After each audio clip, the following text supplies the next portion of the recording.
Students, how are you?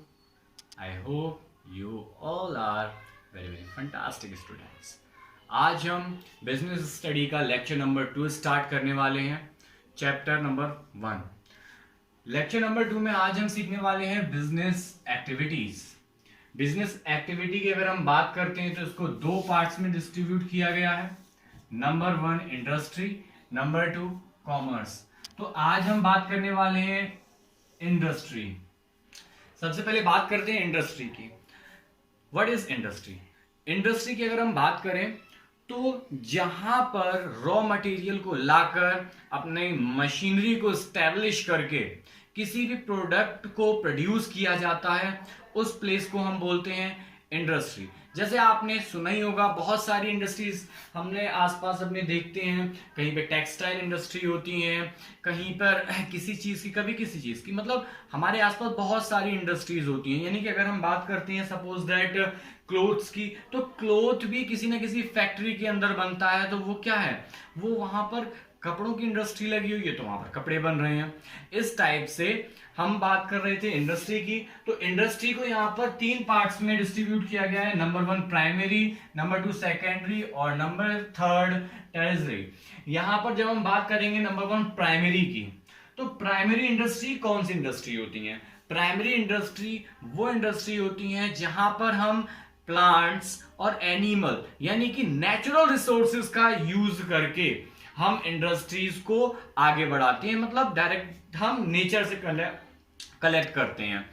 जब हम यहां पर प्राइमरी इंडस्ट्री में जब बात करते हैं तो प्राइमरी इंडस्ट्री तो ईजी है। प्राइमरी इंडस्ट्री क्या है? ईजी है। अब देखिए जरा बच्चों, ई एंड जी, मैंने यही बोला था ना, प्राइमरी इंडस्ट्री तो ईजी है।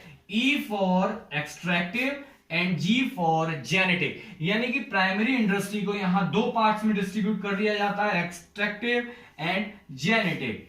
जब हम एक्सट्रैक्टिव की बात करते हैं तो वहां पर जब हम एग्रीकल्चर, प्लांट या माइनिंग, इन प्रोडक्ट्स के थ्रू, इन पार्ट्स के थ्रू जब हम अपने बिजनेस को कंटिन्यू कर रहे होते हैं, तो उसको हम क्या बोलते हैं? Extractive industry. बात करते हैं जेनेटिक की। जेनेटिक की यहां पर हम अगर हम बात करें जेनेटिक में, तो जेनेटिक में हम एनिमल्स हैं, इनका यूज मैक्सिमम करते हैं। एनिमल्स की जब हम बात करते हैं, जैसे हमने डेयरी फार्म खोला तो हमने वहां पर क्या किया? मिल्क प्रोड्यूस करने के लिए काव या बफेलो का यूज किया, तो वहां पर क्या हुआ? हमारा मिल्क प्रोड्यूस हुआ। बात करते हैं अगर हम पोल्ट्री फार्म्स की, तो यहां पर भी किसका यूज कर रहे हैं? एनिमल्स का। तो यहां पर हमारी कौन सी इंडस्ट्री होती है? Genetic industry. याद रखना स्टूडेंट्स, प्राइमरी इंडस्ट्री तो ईजी है। E for extractive, G for genetic. Next point पर हम आते हैं सेकेंडरी इंडस्ट्री। सेकेंडरी इंडस्ट्री में वो सारी की सारी इंडस्ट्री आती हैं, जैसे मोबाइल इंडस्ट्री, टेक्सटाइल या अदर कोई भी। ये सारी की सारी मींस जो नेचुरल रिसोर्सेज से डायरेक्टली लिंक्ड नहीं रहती है ना, वो सारी की सारी आती हैं सेकेंडरी इंडस्ट्री में। सेकेंडरी इंडस्ट्री की बात करें तो इसको भी हमने 2 पार्ट में डिस्ट्रीब्यूट किया है। यहां पर फर्स्ट है कंस्ट्रक्शन, सेकेंड मैन्युफैक्चरिंग। तो यहां पर देखिए बच्चों ट्रिक, CM पास। अब आप कहेंगे सर ये पास की तो स्पेलिंग गलत लिख दी। कोई दिक्कत नहीं, पास की स्पेलिंग हमने अपने ट्रिक के अकॉर्डिंग एडजस्ट कर ली। C for construction, M for manufacturing. तो यहां पर बात करते हैं हम सेकेंडरी इंडस्ट्री की। तो सेकेंडरी इंडस्ट्री को हमने 2 पार्ट्स में डिस्ट्रीब्यूट कर लिया, कंस्ट्रक्शन एंड मैन्युफैक्चरिंग। अगर हम कंस्ट्रक्शन की बात करते हैं तो हम अपने आसपास बहुत सारे कंस्ट्रक्शंस को देखते हैं।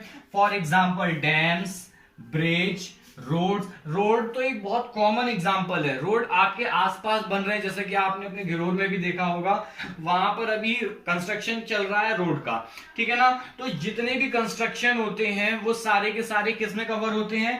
कंस्ट्रक्शन इंडस्ट्री में। बात करते हैं एम फॉर मैन्युफैक्चरिंग। मैन्युफैक्चरिंग को हमने 4 पार्ट में डिस्ट्रीब्यूट किया, प्रोसेसिंग, असेंबलिंग और एनालिटिकल और सिंथेटिकल। अब यहां पर इस P for processing, A for assembling, this A for analytical और एज फॉर सिंथेटिकल। अब हम बात करते हैं प्रोसेसिंग की।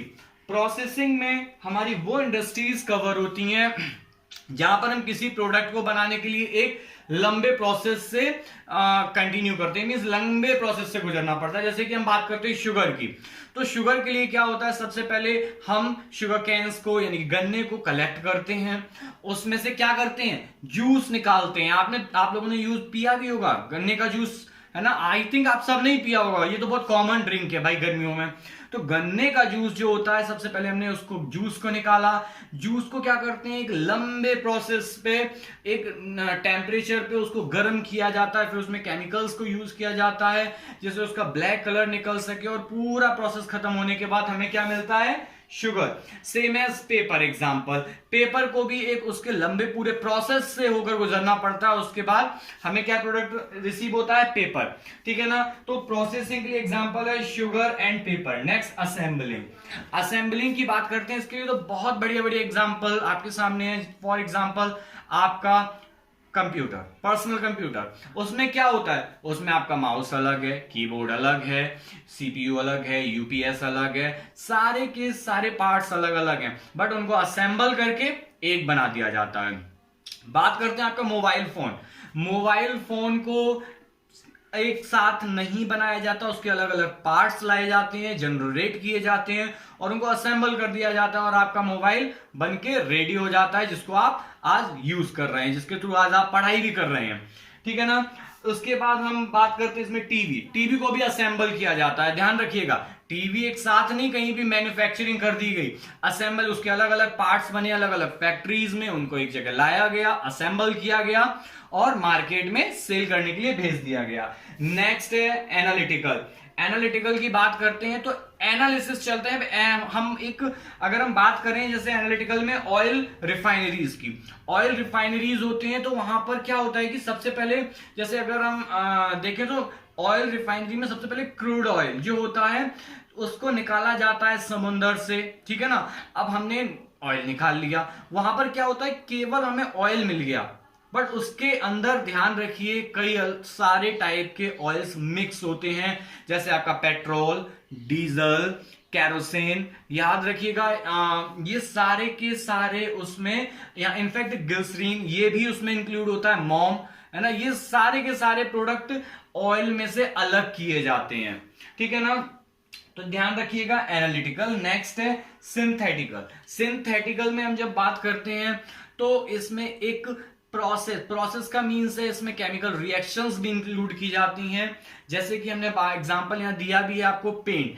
पेंट में क्या है, पेंट में भी कई टाइप की चीजें अलग अलग से डाली जाती हैं, यहां पर ये बात है। लेकिन सर आपने तो बोला था असेंबलिंग में भी अलग अलग से आती हैं काफी सारी चीजें, ठीक है, लेकिन ध्यान रखिएगा जैसे जब हम चीजों को असेंबल कर रहे होते हैं तो उनको हम हटा भी सकते हैं। मींस अगर हम मोबाइल की बात करें तो यहाँ पे कई ऐसे शैतान बच्चे होंगे जो अपना मोबाइल खुद ही खोल के रिपेयर कर देते होंगे। भाई ऐसे काफी बच्चे होंगे जो अपना, उनका टीवी खराब हुआ घर पे तो पहले वो खुद ही खोल के देख लेंगे, है ना। बेशक वो ठीक ना कर सके और खराब कर दें, बट एक बार खोलेंगे जरूर, है ना। तो ऐसे हर घर में होता है कोई ना कोई। तो सेम असेंबलिंग में हम पार्ट्स को अगर असेंबल करते हैं तो उसको हटा भी देंगे, अलग अलग भी कर देंगे, ठीक है ना। सेम सिंथेटिकल में क्या होता है कि एक बार पेंट हुआ, पेंट में आपने कलर डाला, केमिकल्स डाले, गैस डाले, ठीक है ना, एक बार पेंट बनके रेडी हुआ लेकिन उसको फिर अलग नहीं किया जा सकता, इट्स कॉल्ड सिंथेटिकल। सेम है सोप, साबुन, आजकल तो बहुत इंपॉर्टेंट प्रोडक्ट बन गया है सोप, है ना। सोप के बिना तो आजकल सब बेकार हो गया, कोरोना चल रहा है आपको पता ही है, हर बार हाथ साबुन से हाथ धोने पड़ते हैं आपको। तो सोप में क्या होता है कि उसमें भी केमिकल्स कई टाइप के यूज किए जाते हैं, उसके बाद हमारा प्रोडक्ट एक सोप बन के रेडी होता है और मार्केट में आता है, उसको भी हम अलग अलग नहीं कर सकते, सेम एज पेंट। अब नेक्स्ट पॉइंट पर हम बात कर रहे हैं टेरिटरी। यहां पर इसको हम सर्विस इंडस्ट्री भी बोलते हैं। अब इसमें कौन कौन से फीचर्स, भाई इसमें कौन कौन सी चीजें हम इंक्लूड करते हैं वो एक बार देख लेंगे, जैसे बैंकिंग, ट्रांसपोर्ट, पैकेजिंग, एडवर्टाइजिंग, इसके अलावा भी बहुत सारे एग्जांपल जैसे इंश्योरेंस, है ना। तो ये सारी की सारी सर्विस कौन सी हैं भाई, जो हमने सेकेंडरी एंड प्राइमरी में प्रोड्यूस कर लिया, जो भी मैन्युफैक्चरिंग की, उनको मार्केट में सेल करने के लिए या मार्केट में ले जाने के लिए जो सपोर्ट की नीड होती है, ध्यान रखिएगा, सपोर्ट यानी कि इसलिए हम इनको बोलते हैं सपोर्ट सर्विस, यानी कि जो सर्विस इन दोनों इंडस्ट्री को सपोर्ट प्रोवाइड कराती हैं उनको बोलते हैं टेरिटरी। याद रखिएगा, इनको हम सर्विस इंडस्ट्री भी बोलते हैं। Thank you student, I hope आप सबको ये वीडियो अच्छा लगा होगा, सारी चीजें पसंद आई होंगी, समझ में आई होंगी। अगर आपको कोई भी पॉइंट नहीं समझ में आता है तो आप मुझे मैसेज करिए, कमेंट करिए, बताइए कौन सा पॉइंट नहीं समझ में आया। मैं उस पॉइंट को दोबारा से अगली वीडियो में डिस्कस करूंगा, आपको समझाने की कोशिश करूंगा। Thank you students, have a nice day.